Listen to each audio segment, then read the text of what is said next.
Class 12th political science में जो हमारी सेकंड बुक है इंडिया आफ्टर इंडिपेंडेंस, उसका चैप्टर नंबर 4 है, that is India's external relations. काफ़ी अमेजिंग चैप्टर है, ओके काफ़ी कुछ सीखने को मिलता है, but we will discuss the most important things, right, जो हमारे एग्जाम पॉइंट ऑफ व्यू से इंपॉर्टेंट है, with the help of our short notes, right. Welcome, Raunak Rao this side, और आज हम डिस्कस करने वाले हैं अपना पॉलिटिकल साइंस का chapter, that is India's external relations, right. एक बार इन चार महान शख्स का चेहरा याद रखें, क्योंकि आगे चैप्टर में मैं आपको बताऊंगा कि इस चैप्टर से इनकी क्या रेलेवेंसी है and how they are relevant to this chapter, right. He is our first prime minister, that is Pandit Jawaharlal Nehru, first prime minister of independent India, right. उन्हीं की तरह ये चार इंटरनेशनल लीडर्स भी काफ़ी ज़्यादा इंपॉर्टेंट हो जाते हैं, ओके। नाउ मूविंग अहेड, अपना चैप्टर स्टार्ट करते हैं, that is India's external relations. I am reminding you, no need to worry about the notes, ये सभी हैंड रिटन नोट्स आपको फ्रीली प्रोवाइड हो जाएंगे। कहाँ पर? हमारे टेलीग्राम चैनल पर, that is Wings Academy learn and fly high, और टेलीग्राम चैनल का लिंक आपको नीचे ही डिस्क्रिप्शन बॉक्स में मिल जाएगा। So no need to worry, just we have to focus on our notes and the topics which I am explaining, right. International context, एक बार देखते हैं कि विश्व में हमारे इंटरनेशनल लेवल पर क्या चल रहा था between 1940s and 1960s। World war 2 हुआ from 1939 to 45, right, between allied and axis powers, and it caused a lot of devastation, उसने काफ़ी ज़्यादा तबाही मचाई। उसके बाद कोई और वर्ल्ड वॉर ना हो, there was an emergence of United Nations, United Nations organisation बनाई गई इन 1945, राइट। ये हमने लास्ट बुक में भी देखा था in the world politics. Now colonialism ending, जो कॉलोनीज बनाई हुई थी इंपीरियल पावर्स ने, सुपर पावरफुल कंट्रीज ने, उनका रूल खत्म होता जा रहा था, and emergence of new countries emerge होती जा रही थी। For example in 1947 India became an independent, similarly 1949 में चाइना भी इंडिपेंडेंट होता है, राइट, 1948 में श्रीलंका इंडिपेंडेंट होता है। सो कोलोनियलिज्म खत्म होता जा रहा था और न्यू कंट्रीज एमर्ज हो रही थी, ठीक है। और ये जो न्यू कंट्रीज एमर्ज हो रही थी, they were trying to establish democratic plus welfare state. सभी कंट्रीज, जो मोस्टली कंट्रीज इंडिपेंडेंट हो रही थी लाइक इंडिया, श्रीलंका, वो क्या एस्टेब्लिश करना चाह रहे थे? Democratic form of government plus welfare state. Welfare state means एक ऐसी गवर्नमेंट जो लोगों के लिए काम करे, लोगों के वेलफेयर के लिए काम करे, so that it creates more stability, जिससे कंट्री में क्या है, ज़्यादा स्टेबिलिटी आए। वो गवर्नमेंट होगी डेमोक्रेटिक गवर्नमेंट जिसको लोगों ने चूज किया होगा, और वेलफेयर स्टेट होगी, लोगों के वेलफेयर के लिए स्टेट गवर्नमेंट काम करेगी, तो it will definitely ensure more stability. लेकिन उसी के साथ साथ हम देखते हैं there was emergence of two blocs, दो पावरफुल ब्लॉक्स बन के आते हैं, one is USA and another one is USSR, और इनके कॉन्फ्लिक्ट को जो चलता है इसको हम क्या बोलते हैं? Cold war, right. ये कोल्ड वॉर क्या है, ये हमने अपने प्रीवियस चैप्टर्स में बहुत अच्छे से डिस्कस करा था, that is ideological tension between USA and USSR. USA और यूएसएसआर के बीच में एक जो टेंशन चलती रही काफी टाइम तक, काफी सालों तक, उसको हम बोलते हैं कोल्ड वॉर की सिचुएशन। कोल्ड वॉर इसीलिए बोलते हैं क्योंकि ये कभी फुल स्केल वॉर में, हॉट वॉर में, आमने सामने वाली लड़ाई में कन्वर्ट नहीं हुआ, that's why it was a cold war, right. So ये तो एमरजेंस होते हैं सुपर पावर ब्लॉक्स। अब हम देखेंगे कि ये इस चैप्टर से इंडिया के एक्सटर्नल रिलेशन से ये कैसे इंपॉर्टेंट है। अगर मैं आपको बताऊं, India's external relation means India बाहर की कंट्रीज के साथ अपने रिलेशंस कैसे मेंटेन करती है। जो बाहर की नेशंस है, बाहर की कंट्रीज हैं, यूएसए, रशिया, पाकिस्तान, चाइना, हम इनके साथ अपने कैसे रिलेशंस मेंटेन करते हैं। हम इंडिपेंडेंट हुए थे 1947 में, राइट। सो हम 1947 से लेकर मेनली 1992 तक का तो देखेंगे, स्पेसिफिकली प्रेजेंट में क्या कंडीशन है इंडिया के एक्सटर्नल रिलेशंस की, वो भी हम देखेंगे, बिकॉज कॉम्पिटेंसी बेस्ड क्वेश्चन में ये चीजें पता पूछ ली जाती है बाय द एग्जामिनर, ठीक है। अगर हम अब इंडिया की कंडीशन की बात करें, कंडीशन ऑफ इंडिया, पार्टीशन हुआ 1947 की हम ये बात कर रहे हैं, तो सबसे पहले तो पार्टीशन होता है, इंडिया और पाकिस्तान दो कंट्रीज बनती है जिसमें बहुत सारे लोग मारे जाते हैं, and it caused a huge loss to life and property, ठीक है। Then end of colonialism, India में कोलोनियलिज्म, ब्रिटिश रूल खत्म होता है। देन अब हमारी गवर्नमेंट एम करती है, दैट इज एंड पॉवर्टी, हमने चैप्टर 1 में पढ़ा, दैट इज गवर्नमेंट का एम था एंड पॉवर्टी, देश से गरीबी को खत्म करना है। And second aim was to establish democracy, दूसरा इंपॉर्टेंट एम क्या था? डेमोक्रेसी एस्टेब्लिश करना, डेमोक्रेटिक फॉर्म ऑफ गवर्नमेंट लेकर आना, बिकॉज अभी तक तो ब्रिटिशर्स रूल कर रहे थे, right. So India started taking part in international relations. So eight the same time हमें देखने को मिलता है कि इंडिया इंटरनेशनली अपने रिलेशंस स्ट्रॉन्ग करना स्टार्ट कर देता है, ठीक है। बाहर इंटरनेशनल कंट्रीज के साथ अपने रिलेशंस बिल्ड करना स्टार्ट कर देता है, क्योंकि एक कंट्री आइसोलेशन में रहकर कभी भी डेवलप नहीं कर सकता। आइसोलेशन मीन्स आप किसी से बाहर से लिंक ना रखो, सो वैसे आप डेवलप नहीं कर पाओगे, क्योंकि ह्यूमन बींग्स हैं, we are interdependent on each other. So India ने भी अपने एक्सटर्नल रिलेशंस बनाना स्टार्ट करे with the countries and the organisations, like हमने यूएन को ज्वाइन किया, देन हम कंट्रीज के साथ रिलेशंस डेवलप करने अपने, ठीक है। Then India to protect sovereignty plus integrity, India का एम था that we should protect our sovereignty and integrity. Sovereignty means our supreme power, की हमारे देश को चलाने की सुप्रीम पावर हमारे देश के लोगों के पास ही, हमारी गवर्नमेंट के पास ही होनी चाहिए। And then it's our integrity, our honour and our respect, right. Now main topic start होता है, दैट इज ये कंडीशन जानना जरूरी है एक बार, क्योंकि तभी हम बता पाएंगे कि इंडिया ने ऐसा डिसीजन क्यों लिया। हमने किसी कंट्री के साथ बहुत अच्छे रिलेशंस और किसी के साथ हमने न्यूट्रल रहना क्यों प्रेफर किया, ठीक है। सो इसीलिए कंडीशन इंडिया की जानना जरूरी था कि उस टाइम पे इंडिया की कंडीशन क्या थी। India's foreign policy influenced by domestic plus internal that is external environment. अब देखो, अगर आप बाहर किसी के साथ रिलेशन बिल्ड करते हो अपने पड़ोसी के साथ, ठीक है, तो उसमें दोनों चीज़ें मैटर करती हैं, दैट इज बाहर से क्या प्रेशर आ रहा है, बाहर का कैसा एनवायरनमेंट, आपके पड़ोसी या उसका कैसा नेचर है, ये सारी चीज़ें, प्लस डोमेस्टिक आपका लोकल, आपके घर का कैसा एनवायरनमेंट, आपकी फैमिली अलाउ कर रही है आपको उसके साथ रिलेशन डेवलप करने के लिए, उससे बातचीत करने के लिए, ठीक है, या नहीं करती, right. So that is India ने भी अपने रिलेशंस डेवलप करते टाइम बाहर की कंट्री के साथ डोमेस्टिक एस्पेक्ट को भी देखा, जो हमारी कंट्री के लोगों की डिमांड थी, जो हमारी कंट्री के लोग बोल रहे थे, लीडर्स बोल रहे थे, और जो हमारी इंटरनल कंडीशन थी, और हमने बाहर इंटरनेशनल एनवायरनमेंट को भी देखा कि बाहर वर्ल्ड में क्या चल रहा है। On basis of that we developed our relation. Now newly independent countries started joining two blocs. हमने ऊपर देखा दो पावरफुल ब्लॉक्स एमर्ज हुए हैं, दो ग्रुप्स एमर्ज हुए हैं, एक यूएसए और यूएसएसआर। और जितनी भी न्यू कंट्रीज आ रही थी, एमर्ज हो रही थी, जैसे पाकिस्तान एमर्ज हुआ, ठीक है, चाइना एमर्ज हुआ, तो हर एक कंट्री या तो यूएसए की साइड जा रही थी या यूएसएसआर की साइड जा रही थी। ये दोनों तो आपस में राइवल थे, दुश्मन थे, ठीक है, कोल्ड वॉर चल रहा था दोनों के बीच। सो कुछ कंट्रीज यूएसए को ज्वाइन कर रही थी, यूएसए के साथ फ्रेंडशिप कर रही थी, और कुछ कंट्रीज यूएसएसआर के साथ फ्रेंडशिप कर रही थी। हमारा क्वेश्चन आता है, इंडिया ने किसके साथ फ्रेंडशिप की, that is what about India. Main point, India neither joined USA nor USSR. India ने ना तो यूएसए को ज्वाइन किया और ना ही यूएसएसआर को। यूएसएसआर आपको पता होगा प्रेजेंट डे रशिया है। सो इंडिया ने ना तो यूएसए को ज्वाइन किया और ना ही यूएसएसआर को ज्वाइन किया। इंडिया ने अपनी एक अलग मूवमेंट स्टार्ट करी गई जिसको बोला गया non alignment movement. Non alignment movement, that is नाम यहाँ से होता है, very very important, that is what is non alignment movement. और इंडिया ने ही इस मूवमेंट को स्टार्ट करा था विद 4 अदर कंट्रीज। बाकी बाहर की 4 कंट्रीज के साथ इंडिया ने इसको स्टार्ट करा था, ठीक है। नॉन अलाइनमेंट मूवमेंट्स, अलाइनमेंट होता है जब हमारा झुकाव किसी की तरफ हो और we are aligned towards something, right. अगर हम वॉल का सहारा लेके खड़ा होते हैं, दीवार के साथ खड़े होते हैं, तो बोलते हैं ना I am aligned towards the wall. या फिर हम किसी की तरफ झुकाव रखते हैं कि हमारा उस साइड ज़्यादा टेंशन है, ध्यान उस साइड ज़्यादा है, that is alignment. So India ने मूवमेंट स्टार्ट करी, that is non alignment movement. मतलब ना तो हम यूएसए की तरफ जाएंगे और ना हम यूएसएसआर की तरफ जाएंगे, हम किसी के साथ भी अलाइन नहीं होंगे। So countries which decided to stay away from 2 blocks, non alignment में वो कंट्रीज थी which decided to stay away from 2 blocks, ना यूएसए को ज्वाइन करना है और ना ही यूएसएसआर को ज्वाइन करना है। So that was a non alignment movement जिसका फाउंडिंग मेंबर कौन था, इंडिया था। India was a founding member, right. अब देखो ये जो मैंने आपको स्टार्टिंग में इमेज दिखाई थी ना इंडियाज एक्सटर्नल रिलेशन में, ये वो 5 कंट्रीज के लीडर्स हैं जिन्होंने नॉन अलाइनमेंट मूवमेंट को स्टार्ट किया था। तो सबसे पहले हमने फाउंडर मेंबर देखा इंडिया है, दैट इज जवाहरलाल नेहरू, ठीक है। देन इसमें सुकार्नो है, he is Sukarno from Indonesia, ये इंडोनेशिया के हेड थे उस टाइम पे, ठीक है। Then he is Joseph Tito from Egypt, if I am right then he is Joseph Tito. मैं आपको कंट्रीज बता देता हूँ कौन कौन सी थी उसमें, नेम आई वेरीफाई। इंडिया था, देन इंडोनेशिया था, देन घाना था, ठीक है, देन इजिप्ट था, ठीक है, और कौन सी कंट्री था, India, Indonesia, Ghana, Egypt and Sukarno, Egypt, Abdel Gamal Nasser from Egypt, then Ghana, 1 country is left. अभी याद आएगा ना लेक्चर के टाइम पे, I definitely let you know कि वो 5th कंट्री कौन सा था, India, Indonesia, Ghana, Egypt and 1 country Nkrumah, Accra, Nkrumah, Ghana. I let you know champions, I let you know, अभी लेक्चर के टाइम पे दिलाता रहूंगा। लेकिन आपसे पूछा जाएगा कि मेन हेड कौन था, इंडिया वाज द लीडर, और इंडिया ने इन बाकी 4 कंट्रीज के साथ मिलकर ये स्टार्ट किया था, right. Okay, now moving ahead. So हम यहाँ पे पहुंच गए थे कि इंडिया ने क्या स्टार्ट किया, नॉन अलाइनमेंट मूवमेंट स्टार्ट करी, ठीक है, कि हम ना यूएसए के साथ अलाइन होंगे और ना यूएसएसआर के साथ हम अलग रहेंगे, सेपरेट। देन बिफोर 1947, अगर हम अपने इंडिपेंडेंस से पहले की बात करें, इंडियन नेशनल आर्मी, इंडिया ने इंडिपेंडेंस से पहले ही अपनी एक आर्मी बनाई थी जिसको नाम दिया था इंडियन नेशनल आर्मी, जिनको बनाने वाले थे सुभाष चंद्र बोस। सुभाष चंद्र बोस ने ये आर्मी इसीलिए बनाई थी कि इंडियन नेशनल आर्मी ब्रिटिशर्स को भगाने का रोल प्ले करेगी, ब्रिटिशर्स के साथ फाइट करेगी और वो ब्रिटिशर्स के साथ फाइट करेगी और उनको अपने देश से भगाएगी। That this army, that is Indian national army, will aim to free up India, India को ब्रिटिश रूल से हम फ्री अप कराएंगे, ठीक है। बट सुभाष चंद्र बोस अकेला ऐसा नहीं कर सकते थे क्योंकि इंडिया में उस टाइम पे ब्रिटिशर्स ने काफ़ी कंट्रोल किया हुआ था, सारी चीज़ें ब्रिटिश के कंट्रोल में थी। सो सुभाष चंद्र बोस अगर इंडिया में रहकर ये करते तो उनको ब्रिटिशर्स प्रिजन में डाल देते, एक्शन ले लेते उनके against. So Subhash Chandra Bose left the country and has established some sort of relation with foreign countries.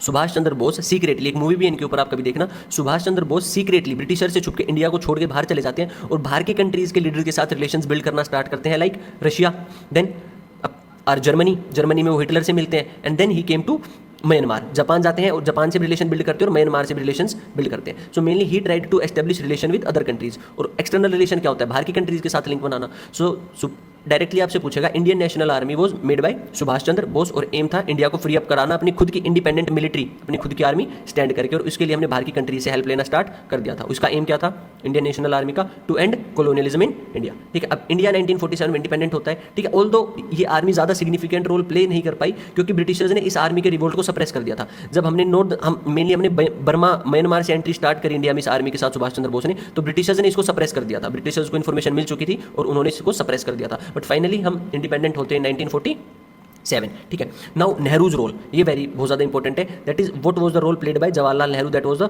First prime minister of India as well as the first foreign minister of India, first PM and first foreign minister. Foreign minister basically जो बाहर की countries के साथ deal करते हैं, India के relations establish करते हैं, डिप्लोमेसी करते हैं। So Nehru was the first PM and first foreign minister of India, played crucial role in setting up relation with other countries. बहुत क्रूशियल रोल प्ले किया नेहरू ने बाहर की कंट्रीज के साथ रिलेशन एस्टेब्लिश करने में। और इसको हम कोरिलेट किससे कर सकते हैं? नॉन अलाइनमेंट मूवमेंट से। और नॉन अलाइनमेंट मूवमेंट याद ना है तो ये फोटो याद रखना, ठीक है, कि Nehru establish relation with the outside countries as a foreign minister as well and founded non alignment movement. Jawaharlal Nehru founded non alignment movement with 4 other countries. किन 4 कंट्रीज के साथ उन्होंने नॉन अलाइनमेंट मूवमेंट स्टार्ट करी। Then objectives of Nehru's foreign policy, mark this as very very important. Direct question आएगा, right a brief note on Nehru's foreign policy. Nehru की foreign policy क्या बोलती थी? और ये 3 उसकी हेडिंग्स है। That is objectives were preserve sovereignty, अपनी सोवरेनिटी, अपनी सुप्रीम पावर, अपनी कंट्री को प्रोटेक्ट करके रखना, ठीक है, कि हमारे पास ही पावर हो, कोई हमारे ऊपर कंट्रोल ना करे। That is preserve sovereignty.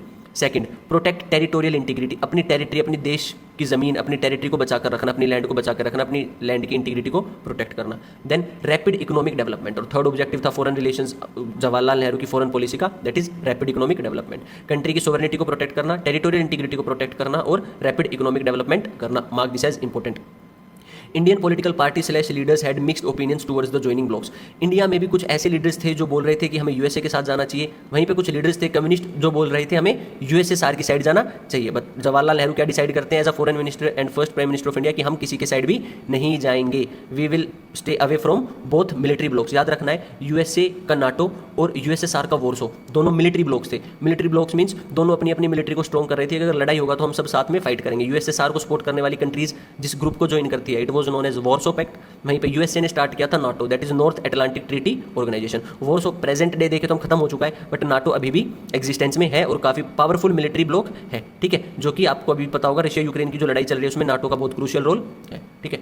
Then USA ने अपना नाटो बनाया, देन वैसे ही यूएसएसआर ने अपना जो ग्रुप बनाया military pact. Military blocks means कि यहाँ पे मिलिट्री के ऊपर ध्यान दिया जाएगा और जो भी कंट्रीज इसका पार्ट बनेंगी उनकी मिलिट्री साथ में मिलकर फाइट करेंगे अगर कभी कॉन्फ्लिक्ट होता है एनिमी कंट्री के साथ, ठीक है। देन इंडिया ने स्टार्ट किया non alignment movement, independent stand on international matter. India ने बोला ना यूएसए की बात मानेंगे ना यूएसएसआर की, हर इंटरनेशनल मैटर में कोई भी इंटरनेशनल मुद्दा होगा उसमें अपना इंडिपेंडेंट स्टैंड लेंगे। लेकिन वहीं पे जो हमारे फ्रेंड तो बिल्कुल नहीं और अब तो बिल्कुल भी कुछ नहीं, जो पाकिस्तान था हमारा जानी दुश्मन, हमारे जानी दुश्मन ने क्या ज्वाइन कर लिया था, दैट इज यूएसए, ठीक है, क्योंकि उसके खुद के बस की तो कुछ करना था नहीं। इंडिया तो खुद इंडिपेंडेंट रह रहा था ना, किसी पे डिपेंड नहीं हो रहा था ताकि हम किसी को दोबारा गुलाम ना हो जाए। बट इसने छुछुंदर ने क्या किया, ही ज्वाइंड यूएसए, उसने यूएसए को ज्वाइन कर लिया, ठीक है। और यूएसए चाहता था इंडिया भी उसे ज्वाइन करे, ठीक है। पाकिस्तान ने तो खुद ज्वाइन किया, लेकिन यूएसए चाहता था कि इंडिया एशिया में, साउथ एशिया में एक बहुत अच्छी कंट्री है लोकेशन वाइज, रिसोर्सेज वाइज, तो यूएसए चाहता था कि इंडिया उसको ज्वाइन करे, लेकिन इंडिया ने मना कर दिया। इंडिया ने बोला नो, इंडिया ने बोला नहीं, किसी के साथ ज्वाइन नहीं करेंगे, हम इंडिपेंडेंट रहेंगे। ओके, आई होप समझ आया होगा जवाहरलाल नेहरू की फॉरेन पॉलिसी के प्रिंसिपल्स और इंडिया क्या स्टैंड ले रहा था नॉन अलाइनमेंट मूवमेंट के अंडर, ठीक है। फिर आता है Afro Asian unity.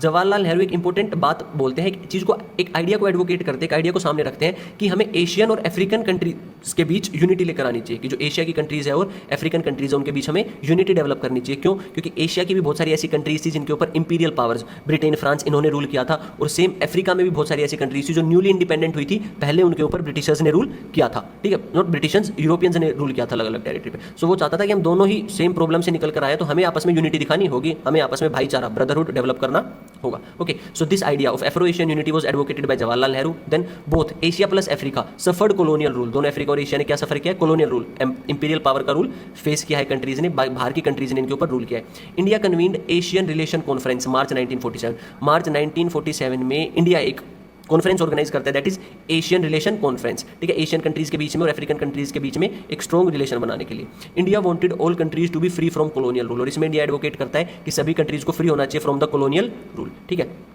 To boost Afro Asian unity, अब अफ्रीका और एशिया की यूनिटी को बूस्ट करने के लिए एक कॉन्फ्रेंस ऑर्गेनाइज होती है which was known as Afro Asian conference. जो कॉन्फ्रेंस ऑर्गेनाइज होती है बूस्ट करने के लिए unity between African and Asian countries, it was Afro Asian conference, जो ऑर्गेनाइज की जाती है बडंग इन इंडोनेशिया, बडंग या बडंग जो भी आप बोलो, that is a place in Indonesia, और ये कब ऑर्गेनाइज होती है 1955 में। ये बहुत इंपॉर्टेंट हो जाता है कि एफ्रो एशियन कॉन्फ्रेंस कहाँ पे हुई थी, बडुंग में हुई थी, 1955 में हुई थी, और बडुंग कहाँ पे है, इंडोनेशिया में, ठीक है। और इसी मीटिंग के बाद जब लीडर्स ये मिलते हैं, जो मैंने आपको ऊपर फोटो दिखाई, एक बहुत इंपॉर्टेंट एक डिस्कशन होता है यहाँ पे, और इसके बाद एस्टेब्लिशमेंट ऑफ नाम, और उसकी इसी कॉन्फ्रेंस के बेसिस पे, जो एफ्रो एशियन कॉन्फ्रेंस हुई है ना, इसी के बेसिस पे क्या सेटअप की जाती है, नॉन अलाइनमेंट मूवमेंट नाम सेटअप की जाती है। और नाम सेटअप होने के बाद नाम अपनी फर्स्ट कॉन्फ्रेंस ऑर्गेनाइज करती है कहाँ पे, बेलग्रेड, इन बेलग्रेड 1962 1961। ये एमसीक्यू पॉइंट ऑफ व्यू से दोनों इंपॉर्टेंट है।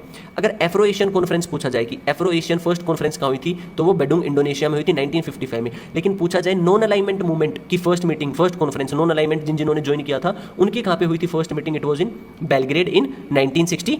राइट, आई होप समझ आया होगा जो मैंने अभी बताया। Right champions, okay.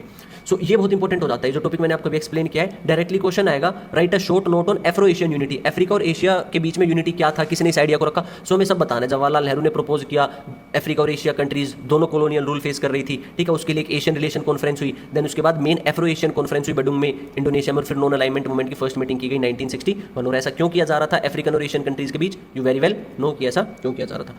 अब चलते हैं नेक्स्ट टॉपिक पे, जो हमारा नेबरिंग कंट्री दूसरा पाकिस्तान, छछूंदर को तो हमने देख लिया, उसके तो बस की कुछ है नहीं। So another important country is China.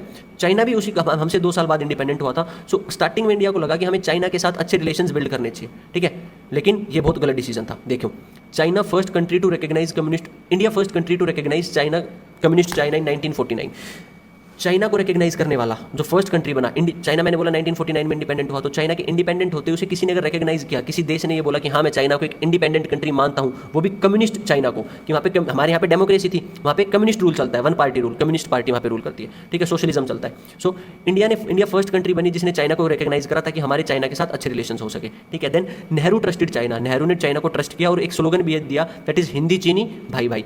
Indians और चाइनीज के बीच में एक यूनिटी डेवलप करने के लिए, बॉन्ड डेवलप करने के लिए जवाहरलाल नेहरू ने एक स्लोगन भी दिया, हिंदी चीनी भाई भाई, not much focus on India China border. और इसी वजह से जवाहरलाल नेहरू को लगा कि हमने सबसे पहले चाइना को रिकॉग्नाइज किया है, मैंने इतना अच्छा स्लोगन दिया है, मैं उनके लीडर से बात कर रहा हूँ, सो हमें इंडिया और चाइना के बॉर्डर पर ज़्यादा ध्यान देने की जरूरत नहीं है। और उसी के साथ यहाँ पे आता है इंपॉर्टेंट, हम चाइना के साथ एक एग्रीमेंट साइन करते हैं, दैट इज पंचशील एग्रीमेंट, पंच माने 5, ठीक है। सो 5 प्रिंसिपल्स का हमने एक एग्रीमेंट साइन किया, that is respect territorial integrity, जिसमें मेन पॉइंट क्या आता है कि हम चाइना की टेरिटोरियल इंटीग्रिटी की रिस्पेक्ट करेंगे, उनकी लैंड की, उनके एरिया की रिस्पेक्ट करेंगे, और वो हमारे की करेंगे। मीन्स ना हम उनके ऊपर अटैक करके उनकी लैंड लेंगे, ना वो हमारे ऊपर करेंगे, okay. Panchsheel agreement. 5 principles of peaceful coexistence, peaceful शांति से रहना है साथ में इंडिया और चाइना को, साइंड बिटवीन इंडिया के नेहरू एंड चाइनाज प्रीमियर जोहू एनलाई, ठीक है। पंचशील एग्रीमेंट साइन किया गया, that is 5 principles of peaceful coexistence between India की साइड से जवाहरलाल नेहरू, चाइना की साइड से प्रीमियर जोहू एनलाई। कब साइन किया गया, 29 अप्रैल 1954, ठीक है। इंडिया ने क्या बोला, चाइना हमारा दोस्त, चाइना ने क्या बोला, नो दोस्त। इससे याद रखना, हम पंचशील एग्रीमेंट साइन कर रहे हैं पीसफुल कोएग्जिस्टेंस के लिए, कि शांति से अच्छे रिश्ते बना के रखेंगे चाइना के साथ, और हम अच्छी बातें कर रहे हैं कि भाई हम एक दूसरे की टेरिटोरियल इंटीग्रिटी की रिस्पेक्ट करेंगे, ट्रेड बढ़ाएंगे, सारे अच्छे काम करेंगे। इंडिया क्या बनाना चाह रहा है, चाइना को दोस्त, और चाइना ने हमें बोला नो दोस्त, कोई दोस्त नहीं। चाइना ने हमारी फॉलो रिक्वेस्ट भी एक्सेप्ट नहीं करी और हमारे ऊपर अटैक भी कर दिया, जो हम आगे देखेंगे, राइट। सो याद रखना है कि चाइना के साथ हमारे रिलेशन स्टार्टिंग से थोड़े वियर्ड रहे हैं, ज़्यादा अच्छे रिलेशन चाइना के साथ नहीं है, तो चाइना के ऊपर विश्वास नहीं करना है, ठीक है।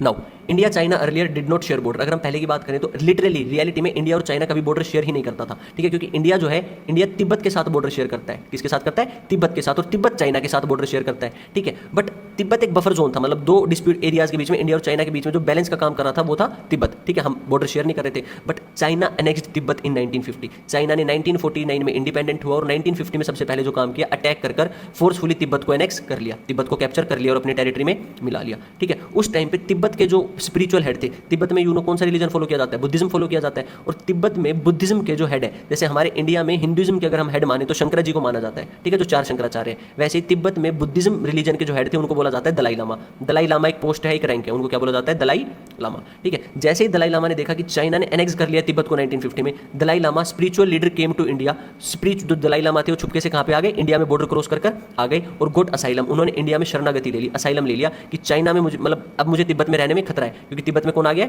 चाइना आ गया है, और चाइना मेरे ऊपर अटैक कर सकता है, मेरे रिलीजन को खत्म कर सकता है। सो इसीलिए मुझे इंडिया में असाइलम चाहिए, शरणागति चाहिए, जगह चाहिए, और दलाई लामा छुपके से इंडिया में आ गए।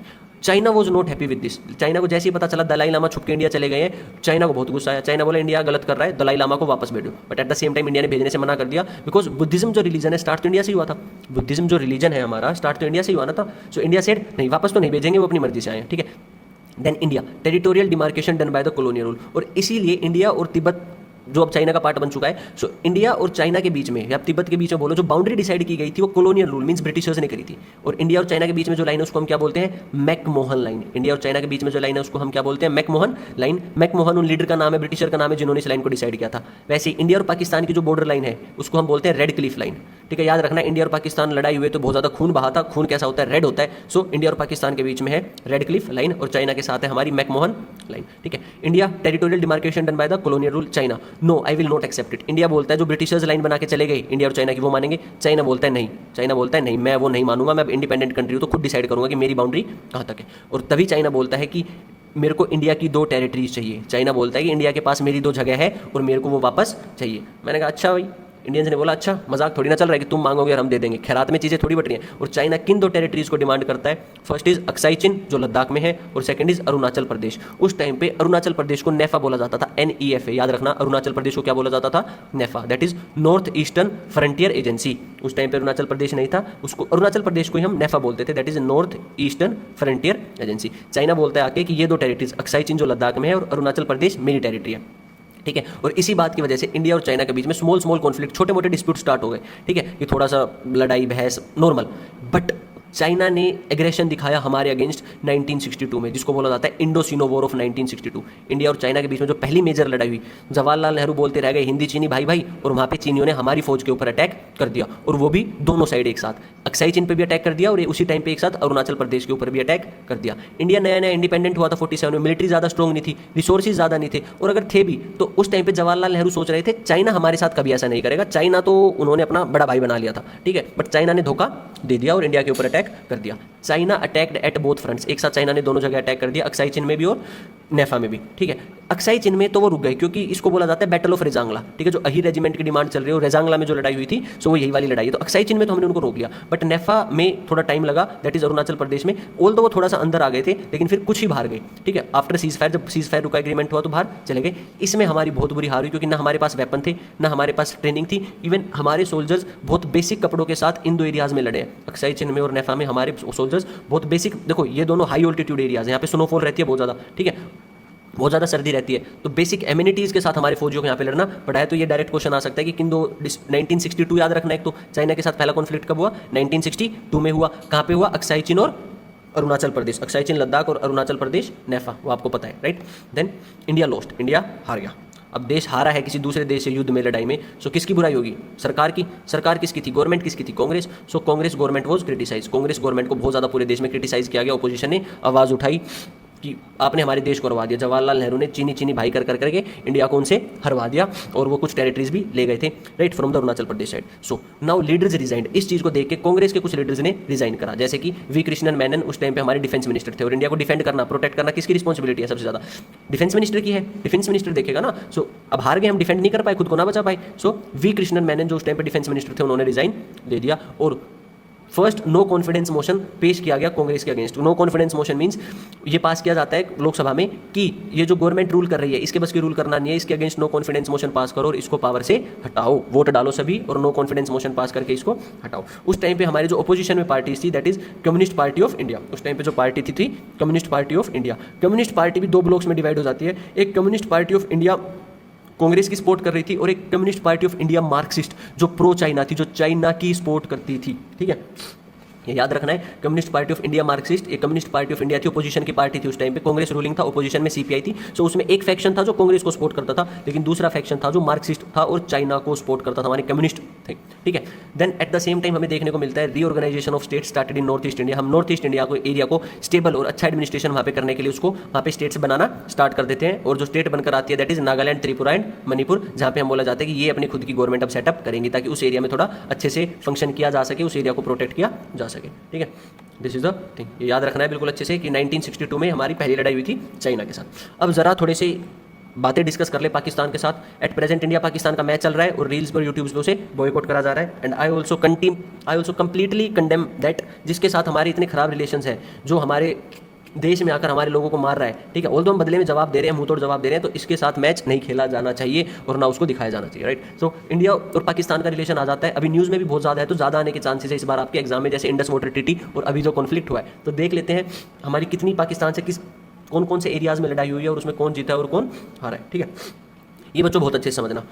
पहली लड़ाई तो हो गई 1947 में ही कश्मीर के ऊपर। पाकिस्तान बोलता है कश्मीर मेरा है, इंडिया बोलता है जा भाई तेरे बस की नहीं है। सो सबसे पहले हमारी कॉन्फ्लिक्ट होती है 1947 में ओवर कश्मीर, हम जीत जाते हैं, ओके। देन 1965 में कश्मीर और रन ऑफ कच्छ में पाकिस्तान अटैक करता है, ठीक है। 1962 में हम चाइना से लड़े ही थे, 1962 में हम चाइना से हारे थे। पाकिस्तान ने सोचा बहुत अच्छा मौका है, इंडिया ऑलरेडी थोड़ा वीक हुआ है, उसको अटैक कर देते हैं, लेकिन उसे ये नहीं पता पाकिस्तान जैसे को तो हम रात को नींद में भी पेल देंगे, है ना। तो 1965 में पाकिस्तान मौका लेके अटैक करने की कोशिश करता है कहाँ पे, कश्मीर और रन ऑफ कच्छ में, लेकिन अब हम समझदार हो चुके थे, यहाँ पे भी हमने पाकिस्तान को हरा दिया। उसके बाद फिर हमारी पाकिस्तान के साथ लड़ाई होती है 1971 में, जो डायरेक्टली हमारी गलती नहीं थी ना उनकी गलती थी, ये होती है बांग्लादेश के ऊपर, क्योंकि बांग्लादेश अलग कंट्री बनना चाहता था जो पहले पाकिस्तान के कंट्रोल में था, और इसको हम ईस्ट पाकिस्तान बोलते थे। ठीक है, इसकी मैं आगे आपको स्टोरी बताऊंगा। तो याद रखना 1971 में जो लड़ाई होती है उसमें भी हम जीतते हैं और बांग्लादेश नई कंट्री बना दी जाती है। और फिर होती है 1999 कारगिल, ये दिल मांगे more, captain Vikram Batra, then captain Vijayan Thapar, बहुत सारे ऐसे हीरोज हैं, ठीक है, मार्टायर्स हैं हमारे जिन्होंने लड़ा देश के लिए। दैट इज 1999 कारगिल, जो पाकिस्तान अंदर आने की कोशिश करता है इंडिया को अटैक करके छुपके से, और इसमें भी हम जीते। तो चारों बार पाकिस्तान ने मुंह की खाई है, याद रखना 1947, 1965, 1971 और 1990। 1971 और कारगिल थोड़ा ज़्यादा इंपॉर्टेंट हो जाता है। देन इंडिया बोलता है कि पाकिस्तान टेररिज्म को प्रमोट करता है, और वो करता भी है, टेररिस्ट को फंडिंग देता है, पैसे प्रोवाइड करता है कि इंडिया के अगेंस्ट इलीगल एक्टिविटीज़ करो, वहाँ पे वेपन्स पहुंचाओ, वहाँ पे रिवोल्ट करो कश्मीर में, ये सारी चीज़ें। सो पाकिस्तान प्रमोट टेररिज्म, इसीलिए अपना दोस्त नहीं हो सकता किसी भी हाल में, ये तो बिल्कुल नहीं हो सकता। ठीक है, देन लेकिन ये हमारे नेगेटिव एस्पेक्ट्स हैं, जो लड़ाई हुई है कि हमारे नेगेटिव एस्पेक्ट्स हैं, जहाँ पे हमारी बोन ऑफ कंटेंशन है, मतलब लड़ाई है पाकिस्तान के साथ। लेकिन कुछ अच्छे एस्पेक्ट्स भी हैं जहाँ पे हमारे पाकिस्तान के साथ अच्छी कुछ एक दो एग्रीमेंट हो गए हैं गलती से। That is restore women who were abducted in 1947। 1947 में जो वीमेन कुछ पाकिस्तान में रहेगी और जो इंडिया में रहेगी और वो अपनी कंट्री चेंज करना चाहती है, जो रास्ता भूल गई है, उनको किडनैप कर लिया गया है, सो उनको अबडक्ट किया गया था, सो उनको एक्सचेंज करना है कि इंडियंस वीमेन इंडिया में आएंगी और जो पाकिस्तान जाना चाहती है वो पाकिस्तान जाएंगे। इसके लिए गवर्नमेंट ने काफी इनिशिएटिव लिए। That is restore women who were abducted in 1947, आज़ादी के टाइम पे। देन इंडस वाटर ट्रीटी, एक इंडस वाटर, बेटा इसको ना स्टार मार्क कर लो, रीजन बीइंग ये क्वेश्चन आने के सबसे ज़्यादा चांसेस है, क्योंकि ये बहुत ज़्यादा न्यूज़ में रहा है। जोन सा कलर आपको पसंद होना अपने फेवरेट से, इसको बहुत अच्छे से मार्क कर लेना, इंडस वाटर ट्रीटी।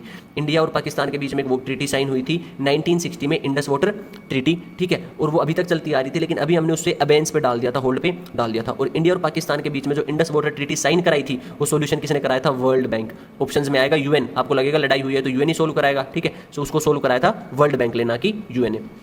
क्या हुआ था, डिस्प्यूट चल रहा था कि जो इंडस रिवर फ्लो करती है, चलती वो मानसरोवर लेक से है, लेकिन इंडिया में एंटर करती है और फिर पाकिस्तान में एंटर कर जाती है। वैसे और 5, इसके अलावा 5 रिवर्स है जो काफ़ी क्रूशियल रोल प्ले करते हैं। तो इसके ऊपर लड़ाई चल रही थी, क्योंकि सारी इंडिया से पाकिस्तान में जाती है और हम पानी रोक लेते थे कि हमें भी तो यूज़ करना है ना, सारा पानी पाकिस्तान को क्यों दे। तो इस वजह से हमारी काफ़ी टाइम से पाकिस्तान के साथ लड़ाई चल रही थी, ठीक है। लेकिन इस इशू को सोल्व कराया, इस लड़ाई को सोल्व कराया वर्ल्ड बैंक ने 1961 में, और हमने 2 सेगमेंट में रिवर्स को बांट दिया। हमने डिसाइड किया कि जो वेस्ट वाली रिवर्स है, दैट इज चेनब, झेलम और इंडस, इसको आप सीजीआई से याद कर सकते हो, सीजीआई, मैं सीजीआई से याद रखता हूँ, दैट इज चेनब, झेलम और इंडस। सीजीआई जो रिवर है उनका पानी पाकिस्तान यूज करेगा, और जो बाकी 3 रिवर है, रावी, ब्यास और सतलुज, इनका पानी इंडिया यूज करेगा, ठीक है। जो हमारी 1965 में लड़ाई हुई थी ना, देखो यहाँ पे जो 1965 में हमारी लड़ाई हुई थी, हमने चैप्टर 1 में पढ़ा था। 1965 में जवाहरलाल नेहरू की डेथ के बाद लाल बहादुर शास्त्री पावर में आते हैं, और लाल बहादुर शास्त्री आर्मी को बोलते हैं पाकिस्तान को कर दो खत्म, कोई दिक्कत नहीं है। लेकिन जब हम लाहौर तक पहुंचने वाले थे तो पाकिस्तान ने हाथ खड़े कर दिए, बोला पापा जाने दो प्लीज़, गलती हो गई, आज के बाद ऐसी गलती नहीं करूँगा। सो इसके लिए लाल बहादुर शास्त्री एक एग्रीमेंट साइन करने गए थे, कहाँ पे, ताशकेंत, जो पहले यूएसएसआर का पार्ट था। और ताशकेंत एग्रीमेंट का ईयर बहुत ज़्यादा इंपॉर्टेंट है, दैट इज 1966। ये वही जगह है जहाँ पे लाल बहादुर शास्त्री गए तो थे हमारे देश के प्रधानमंत्री, लेकिन वापस नहीं आए, वहाँ पे उनकी मिस्टीरियसली डेथ हो गई, ठीक है। सो ये पाकिस्तान के साथ था, बिटवीन इंडिया एंड पाकिस्तान इन 1965 ताशकेंत में, क्योंकि 1965 में हमारी लड़ाई हुई थी, तो 1966 में लाल बहादुर शास्त्री जी को बुलाया गया कि आओ प्लीज एग्रीमेंट साइन कर लो। दूसरा, इंडस वाटर ट्रीटी का ईयर बहुत इंपॉर्टेंट है, किसने कराई थी, ये इंपॉर्टेंट, और इसको आप ऐसे याद कर सकते हो, as I told you, okay. So 2 conflict मैंने आपको बता दिए हैं। फिर आता है बांग्लादेश वाला। देखो जब पाकिस्तान बना था ना, तो एक पाकिस्तानी 2 पाकिस्तान बने थे। मान लो ये कुछ ऐसा इंडिया था, ठीक है, ऐसा इंडिया था, तो उसमें डिसाइड किया गया कि 2 कंट्रीज बनानी है रिलीजन के बेसिस पे, on the basis of religion. तो जहाँ पे मुस्लिम कम्युनिटी रह रही है उसको पाकिस्तान बना दो, और जहाँ पे हिंदू कम्युनिटी रह रही है उसको इंडिया बना दो, ठीक है, डिसाइड हो गया।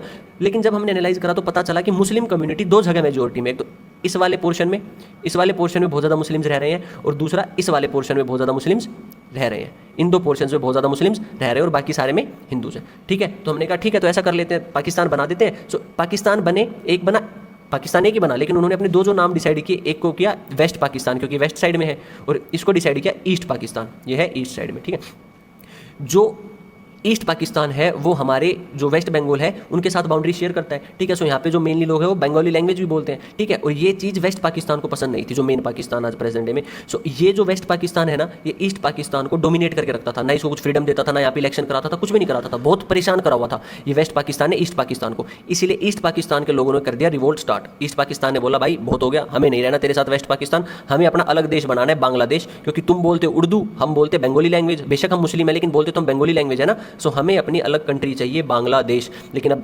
पाकिस्तान की मरोड़ उसका ये कि अच्छा ऐसे थोड़ी ना करेंगे। तो इनके बीच में काफ़ी टाइम तक डिस्प्यूट चलता रहा, ठीक है। सो दो पाकिस्तान 1947 में जो पार्टीशन हुआ उसमें दो पाकिस्तान बने थे, एक वेस्ट पाकिस्तान जो आज का पाकिस्तान और एक ईस्ट पाकिस्तान जो बांग्लादेश बन चुका है, जिसकी स्टोरी मैंने आपको सुनाई, ठीक है। 1970 में वेस्ट पाकिस्तान बोलता है ठीक है रिवोल्ट मत कर, एक काम करते हैं इलेक्शन करा लेते हैं। अभी तक सारे पॉलिटिकल डिसीजन दोनों जगह क्या होगा यहाँ पे लिए जाते थे, वेस्ट पाकिस्तान में मिलिट्री कैसे रूल करेगी सारे यहाँ पे लिए जाते थे, इसको कोई नहीं पूछ रहा था, इसको पाकिस्तान पूछ ही नहीं रहा था, सारे डिसीजन वेस्ट पाकिस्तान में लिए जाते इसलिए नाराज था। लेकिन 1970 में वेस्ट पाकिस्तान ने बोला ठीक है भाई इलेक्शन कंडक्ट करा देता हूँ, अगर तेरे वहाँ पे जो पार्टी आएगी ना वो जीत जाएगी इलेक्शन और वो वहाँ पे रूल करेगी, कोई बात नहीं, अब से हम तेरे को डोमिनेट नहीं करेंगे। 1970 में इलेक्शन होता है, वेस्ट पाकिस्तान को लग रहा था मैं ही जीतूंगा, लेकिन इसका उल्टा हो जाता है, क्योंकि देखो यहाँ पे देख लो मैंने पॉइंट किया, मैंने west Pakistan used to dominate east Pakistan, then not happy with the Bengali population, west Pakistan Bengali population से खुश नहीं था। अब 1970 में इलेक्शन करा दिया उन्होंने, अब आता है इलेक्शन का रिजल्ट।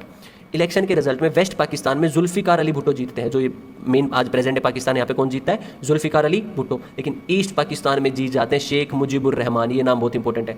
ईस्ट पाकिस्तान में इलेक्शन में जीत जाते हैं शेख मुजीबुर रहमान और ये अपनी खुद की पार्टी बनाते हैं जिसको बोला जाता है अवामी लीग। ईस्ट पाकिस्तान में इलेक्शन जीतता है शेख मुजीबुर रहमान, वो अपनी पार्टी बनाता है अवामी लीग और ये पार्टी बोलती है, शेख मुजीबुर रहमान बोलता है कि अब वेस्ट पाकिस्तान के साथ बिल्कुल भी नहीं रहना। बहुत सारी वोट से जीते थे तो बोले अब हमें अपना अलग देश बना दो, हम आपके साथ नहीं रहेंगे, ठीक है। अब वेस्ट पाकिस्तान ऐसे थोड़ी ना जाने देगा, तो इससे वो नाखुश हो गया कि वहाँ पे हम हार कैसे गए, that is not happy with this. So उन्होंने क्या करा, जो इलेक्शन जीता है शेख मुजीबुर रहमान उसको फोर्सफुली उठा के कहाँ पे डाल दिया, जेल में डाल दिया, अपनी मिलिट्री भेजी रातों रात और वहाँ पे डाल दिया। और उसी के साथ खुश नहीं थे, so suppressed people of East Pakistan, और ईस्ट पाकिस्तान के लोगों को शेख मुजीबुर रहमान जहाँ पे रह रहे थे रूल कर रहे थे वहाँ के लोगों को फिर से सप्रेस करना स्टार्ट कर दिया। लेकिन अब अवामी लीग को गुस्सा आ गया कि हम इलेक्शन जीते हैं और हमें रूल नहीं करने दिया जा रहा, हमारे लीडर को डाल दिया, तो अब वहाँ पे हो गई लड़ाई start, that is demand separate state more power.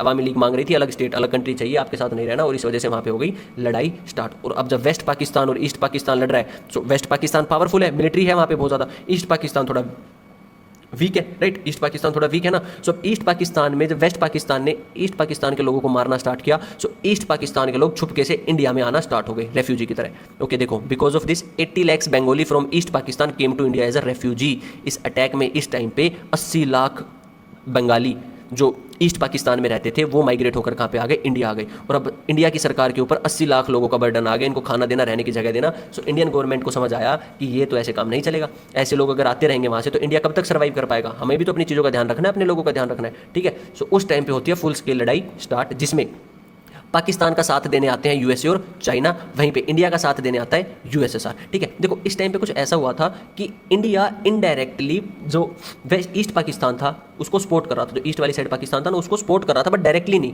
लेकिन उसी टाइम पे पाकिस्तान ने हमारे कंट्री में एयर स्ट्राइक कर दी, उसको ये देखे कि इंडिया बांग्लादेश है जो ईस्ट पाकिस्तान है उसकी हेल्प क्यों कर रहा है, पाकिस्तान ने हमारे ऊपर एयर स्ट्राइक कर दी। और इस एयर स्ट्राइक से हमें आ गया गुस्सा, हमने बोला आजा बेटे अगर ऐसी बात है तो अब तेरे को दिखाई देते हैं। पाकिस्तान ने अपने दोस्तों को बुलाया, यूएसए और चाइना, इंडिया ने के साथ आया उसका दोस्त यूएसएसआर जो रशिया है, क्योंकि हमने रशिया के साथ कुछ टाइम पहले एक ट्रीटी साइन की गई थी, that is 20 years treaty of peace and friendship. MCQ में आ जाएगा, मार्क कर लो, किसके साथ की थी, यूएसएसआर के साथ। 20 years treaty of peace and friendship हमने साइन करी थी यूएसएसआर के साथ कि हम दोनों बहुत अच्छी फ्रेंडशिप मेंटेन करेंगे, पीस फ्रेंडशिप करेंगे और लड़ाई के टाइम में एक दूसरे का साथ देंगे, ठीक है। और इंडिया उस टाइम पे किसको सपोर्ट कर रहा था, ईस्ट पाकिस्तान को, क्योंकि ईस्ट पाकिस्तान से लोग आ रहे हैं ना हमारे देश में, तो हमें परेशानी हो रही है, तो हम बोल रहे हैं ईस्ट पाकिस्तान तुम्हें वेपन्स दे देंगे, थोड़ी बहुत ट्रेनिंग दे देंगे, लड़ लो अपनी लड़ाई वेस्ट पाकिस्तान के साथ, ठीक है। इस चीज़ से पाकिस्तान खुश हो गया, नाराज हो गया और नाराज होकर उसने एयर स्ट्राइक कर दी। और एयर स्ट्राइक करी तो हमने बोले बेटा आजा मैदान में, अब तेरे को बताते हैं। सो उसने अपने दोस्त बुलाए, हमने अपने दोस्त बुलाए और ये ट्रीटी याद रखना। और जीता कौन, हम जीते, सीधी सी बात है। पाकिस्तान के बस की थोड़ी चाहे कोई आ जाए, लेकिन पाकिस्तान को नहीं जीतने देंगे, ये हमारी पक्की जिद है, ठीक है। सो 1971 का वॉर हुआ, full scale war between India and Pakistan. हम जीत गए, पाकिस्तान हार गया। और पाकिस्तान इतने बुरे तरीके से हारा कि हमने जो पाकिस्तान की आर्मी थी उनके 90,000 सोल्जर्स को बंदी बना लिया। India captured Dhaka, Dhaka present day Bangladesh की कैपिटल है, उस टाइम ढाका किसका पार्ट था, ईस्ट पाकिस्तान का, ठीक है। So India captured Dhaka, India ने ढाका को कैप्चर किया अपनी फोर्स भेजकर, and 90,000 Pakistani soldier surrender, 90,000 Pakistani soldiers ने क्या कर दिया, सरेंडर कर दिया, हाथ खड़े कर दिए, बोले पापा पापा प्लीज माफ कर दो, इस बार और गलती हो गई है, अब गलती नहीं होगी। India declare cease fire, India ने बोला ठीक है मासूम है बच्चे, माफ कर देता हूँ, बच्चों से गलती हो जाती है। So India declare cease fire, India ने सीज फायर डिक्लेयर कर दिया, मींस लड़ाई रोक दी, ठीक है। और इंडिया ने बोला बेटा तभी छोड़ूंगा जब बांग्लादेश को नई कंट्री बनेगी। उन्होंने बोला ठीक है कोई दिक्कत नहीं, हमें हमारे घर जाने दो, आप बांग्लादेश को नई कंट्री बना लो। और बांग्लादेश को नई कंट्री बना दिया गया। और याद रखना 1970 में, जैसे 1966 में जब ताशकंद एग्रीमेंट हुआ तो लाल बहादुर शास्त्री थे, उनकी तो डेथ हो गई। सो उनके बाद कौन बनी थी पीएम, इंदिरा गांधी। तो 1970 में कौन थी प्राइम मिनिस्टर, इंदिरा गांधी। इसी वजह से इंदिरा गांधी एक एग्रीमेंट साइन करती है, ठीक है। इस जीत के बाद इन 90,000 सोल्जर्स को तो हमने सोचा छोड़ ही दिया। सो एक एग्रीमेंट साइन होता है बिटवीन इंदिरा गांधी एंड जुल्फिकार अली भुट्टो। याद है ना वहाँ पे इलेक्शन में कौन जीता है? 1970 में कौन जीता है वेस्ट पाकिस्तान में? जुल्फिकार अली भुट्टो जीता है। और लड़ाई को खत्म करने के लिए इंदिरा गांधी जुल्फिकार अली भुट्टो के साथ एग्रीमेंट साइन करती है। वो एग्रीमेंट साइन किया जाता है शिमला में on 3 July 1970 to another important date and thing पूछ लेगा। शिमला एग्रीमेंट किस किस के बीच हुआ था? इंडिया पाकिस्तान या इंदिरा गांधी और जुल्फिकार अली भुट्टो? ऐसे पूछ सकता है। कब हुआ था? 1972 में। याद रखना, जब बांग्लादेश बना ना 1971 में, तब हम जीते और हमारा बेटा हमसे हारा, तो उस टाइम पे ये बना था। शिमला एग्रीमेंट साइन किया गया था, यू शुड रिमेंबर दिस। और ये साइन क्यों किया गया था? To build peace with Pakistan. Pakistan ने बोला कि अब आपके साथ में पीस बना के रखूंगा, बट कुत्ते की दुम टेढ़ी है तो टेढ़ी रहेगी, वो सीधी थोड़ी ना होगी। उस टाइम पे शिमला एग्रीमेंट में बोला उसने कि मैं आपके साथ अच्छे रिलेशन बना के रखूंगा, पीसफुल रिलेशन बना के रखूंगा। हमने एक बार और माफ कर दिया, और इस वजह से इंदिरा गांधी हो गई और ज़्यादा पॉपुलर। इंदिरा गांधी क्या हो गई? और ज़्यादा पॉपुलर। और इससे हमको रिलेट करेंगे कि इसीलिए जो इलेक्शन होता है 1971 में, इंदिरा गांधी बहुत ज़्यादा वोट से जीतती है, क्योंकि इस वजह से वो पॉपुलर हो चुकी थी कि हमने एक बार पाकिस्तान को मुंह की चटा दी। ठीक है। सेम टाइम पे इंडिया की डिफेंस इंडस्ट्री को स्ट्रॉन्ग करने के लिए कुछ इंस्टीट्यूशन सेटअप किए जाते हैं, like department of defence production 1962 से जो चल रहा था, then department of defence supplies. ठीक है। मिलिट्री मॉडर्नाइजेशन, मिलिट्री को मॉडर्नाइज करने के लिए मैं बता रहा हूँ, आपकी बुक में गिवन है, ऑल्दो आई डोंट थिंक ज़्यादा इंपॉर्टेंट है, बट एक बार देख लेना कि ये इंस्टीट्यूशन थे जिनको हमने सोचा कि इनको मॉडर्नाइज करा जाए, इनके ऊपर थोड़ा खर्चा करा जाए, इनको हथियार दिलाया जाए ताकि हमारी मिलिट्री स्ट्रॉन्ग हो। अब आता है very very important point, India's nuclear policy. Nuclear policy means nuclear weapon बनाना, न्यूक्लियर बॉम्ब बनाना। ठीक है। इंडियाज़ फर्स्ट न्यूक्लियर टेस्ट, हमने सबसे पहले न्यूक्लियर टेस्ट बना के जो चेक किया था कि हमारा न्यूक्लियर वेपन बना है नहीं बना, इट वाज इन 1974। ईयर बहुत इंपॉर्टेंट है। इंडिया ने अब तक 2 बार न्यूक्लियर टेस्ट करे हैं। जो फर्स्ट न्यूक्लियर टेस्ट करा था हमने कब किया था? 1974 में किया था, और इस ऑपरेशन को हमने नाम दिया था स्माइलिंग बुद्धा। ठीक है। और सेकंड न्यूक्लियर टेस्ट हमने जब किया था 1998 में, इस टाइम पे इंदिरा गांधी थी पीएम, और जो सेकंड हमने किया था 1998 में, इसको हमने किया था, नाम दिया था ऑपरेशन शक्ति, और इस टाइम पे पीएम थे अटल बिहारी वाजपेयी। दोनों टेस्ट एक ही जगह किए गए थे, पोखरन नाम की जगह है राजस्थान में। कहाँ पे? पोखरन नाम की जगह है राजस्थान में। ये जो हमने दोनों टेस्ट किए थे ना 1974 में और 1998 में, इसको यूएसए जैसी कंट्रीज ने और वर्ल्ड लेवल पे बहुत क्रिटिसाइज किया गया था, क्योंकि पहले 1964 में एक एग्रीमेंट साइन हुई थी, नॉन प्रोलिफरेशन ट्रीटी, कि आप न्यूक्लियर वेपन ना बनाओगे और ना उसका मटेरियल सप्लाई करोगे। इंडिया ने उस ट्रीटी को साइन करने से मना कर दिया था। इंडिया ने उस ट्रीटी को साइन करने से मना कर दिया था, तो इसीलिए हमने अपने खुद का वेपन बनाया, ऑल्दो चोरी छुपे बनाया, बट टेस्ट किया तो पूरे देश देखने लगा कि वर्ल्ड देखने लगा कि क्या कर दिया इंडिया ने, इतनी ज़्यादा पावर इंडिया के पास कहाँ से आ गई। सो ये 1971 फर्स्ट, 1998 सेकंड, पहले का नाम स्माइलिंग बुद्धा, दूसरे का नाम ऑपरेशन शक्ति। ठीक है। ये हमारी न्यूक्लियर पॉलिसी की हम बात कर रहे हैं। Then Jawaharlal Nehru invested in science technology and research. Jawaharlal Nehru ने प्राइम मिनिस्टर बनते ही किस सेक्टर्स में इन्वेस्ट करा? It was science technology and research, और तभी पे हमारी जो आईआईटीज थी वो बनी थी। ठीक है। Then Homi Jahangir Bhabha behind India's atomic program. India में atomic program, atomic energy produce करना और एटॉमिक वेपन्स प्रोड्यूस करना, इसके पीछे जो स्टार्ट किया था, जिनको father of atomic programme in India भी बोला जाता है, ही वाज होमी जहांगीर बाबा। ठीक है। देन देखते हैं जो 5 परमानेंट मेंबर ने, जो ये बेटा होमी जहांगीर बाबा अच्छे से याद कर लेना। Now moving head, 5 permanent members of UNS, United Nation Security Council के जो 5 परमानेंट मेंबर है, याद है पिछली बुक में पढ़ा था, उन 5 के पास न्यूक्लियर पावर है, मतलब उनके पास न्यूक्लियर वेपन है, और वो नॉन प्रोलिफरेशन ट्रीटी लेकर आते हैं 1968। सॉरी, उसे करेक्ट कर लेना, मैंने अभी गलती से 1964 बोल दिया आई थिंक। सो उन्होंने एक नॉन प्रोलिफरेशन ट्रीटी साइन कराई थी 1968 में। नॉन माने नहीं, प्रोलिफरेशन माने किसी चीज़ को एक्सपेंड करना या प्रोमोट करना। सो किसको एक्सपेंड करने की बात हो रही है? न्यूक्लियर वेपन को। ठीक है। न्यूक्लियर वेपन बनाने के लिए हमें एक मिनरल चाहिए होता है जिसको यूरेनियम बोला जाता है। क्या बोला जाता है? यूरेनियम। यूरेनियम की हमें जरूरत पड़ती है, यूरेनियम को एनरिच करना होता है, तभी वो वेपन में कन्वर्ट हो सकता है। ठीक है। तो नॉन प्रोलिफरेशन ट्रीटी लाई गई 1968 में। इसमें बोला गया कि जो 5 यूएनएससी के परमानेंट मेंबर हैं, जिनके पास 1968 तक वेपन्स है, सिर्फ वो रखेंगे और कोई कंट्री नहीं बनाएगी। That is no expansion of nuclear material. Nuclear material का या उन वेपन का कोई एक्सपेंशन नहीं होगा। India did not sign it. India ने इसको साइन करने से मना कर दिया। And see it as discriminatory. India ने बोला ये बहुत बड़ा डिस्क्रिमिनेशन है, कि ये डिस्क्रिमिनेशन किया जा रहा है। क्यों? क्योंकि इंडिया ने बोला एक तो मेरा पड़ोसी जो है चाइना, उसके पास ऑलरेडी न्यूक्लियर वेपन है, क्योंकि वो यूएनएससी का पार्ट है। ठीक है। और पाकिस्तान भी धमकी देता ही रहता है, कभी अटैक कर देता है, तो उसके बस की कुछ नहीं, लेकिन अटैक तो करता ही है। सो इंडिया ने बोला दिस इज डिस्क्रिमिनेटरी और मैं एनपीटी को साइन नहीं करूंगा। सो वहीं पे वर्ल्ड को शक हो गया था कि इंडिया कुछ बड़ा कर सकता है। ठीक है। अब हम देखते हैं इंडियाज न्यूक्लियर पॉलिसी। इंडिया की न्यूक्लियर पॉलिसी क्या बोलती है? Mark this as very very important. Direct question आएगा, right a brief note on India's nuclear policy. अब उसके की पॉइंट्स देखो।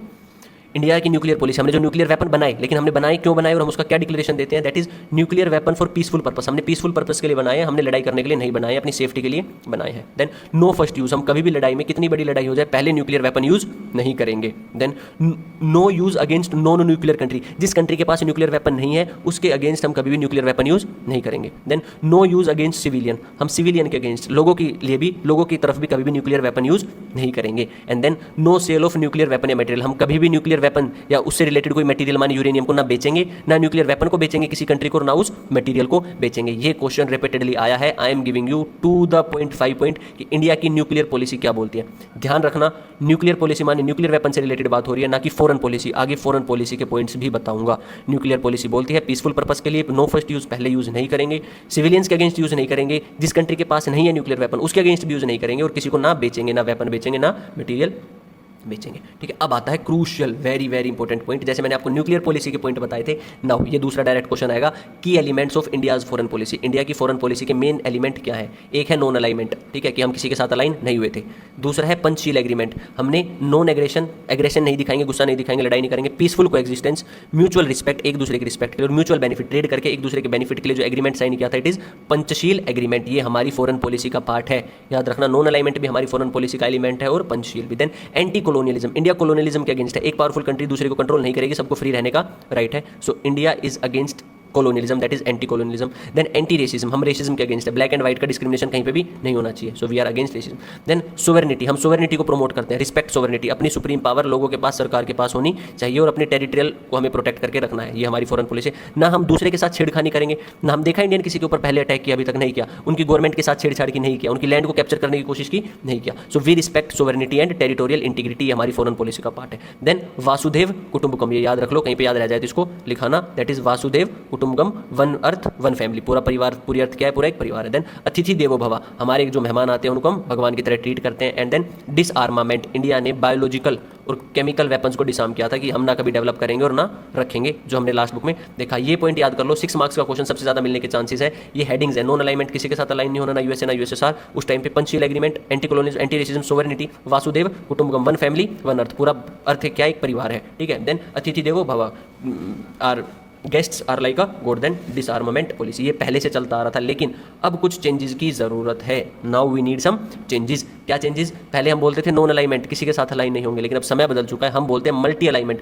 अपने नेशनल इंटरेस्ट को देख के, by keeping are national interest in are mind, हम मल्टी अलाइनमेंट करेंगे।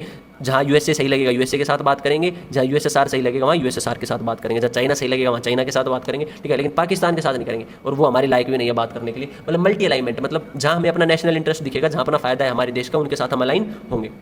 देन नेशनल इंटरेस्ट फर्स्ट, हमारी कंट्री का नेशनल इंटरेस्ट सबसे पहले आएगा, जिसमें मेरे लोगों का, मेरे देश का फायदा है, that is first priority. Then development of defence sector, हम अपने डिफेंस सेक्टर के डेवलपमेंट पे ध्यान दे रहे हैं, पहले ज़्यादा ध्यान नहीं था, लेकिन अब दे रहे हैं डिफेंसिव के लिए। Then limited offensive to protect on sovereignty, हम लिमिटेड ऑफेंसिव है, माने अगर कभी अटैक की जरूरत पड़ी तो लिमिटेड करेंगे, ज़्यादा अटैक नहीं करेंगे, क्योंकि हम दूसरे की इंटीग्रिटी को और अपनी इंटीग्रिटी दोनों को रिस्पेक्ट करना चाहते हैं। फॉर एग्जाम्पल, पाकिस्तान से टेररिस्ट आए पहलगाम अटैक में और वो अटैक करके गए, तो हमने पाकिस्तान के लोगों को नहीं मारा, पाकिस्तान के लोगों के ऊपर हमने अटैक नहीं किया, हमने टू द प्रिसीजन थोड़ा अटैक किया, छोटा अटैक किया, और वो भी सिर्फ उन्हीं साइट्स के ऊपर अटैक किया जहां पे हमें कंफर्मेशन थी कि यहां पे टेररिस्ट ग्रुप्स हैं। हमने सिर्फ टेररिस्ट ग्रुप्स को अटैक किया, सिविलियंस को अटैक नहीं किया, सिविलियन कैजुअलिटी नहीं करी, दैट इज लिमिटेड ऑफेंसिव। हम थोड़ा सा ऑफेंसिव होंगे, दैट टू लिमिटेड। इसके साथ होता है हमारा चैप्टर खत्म। आई होप यू लाइक इट। पूरा इतना बड़ा चैप्टर इतनी आसानी से समझ आ गया होगा।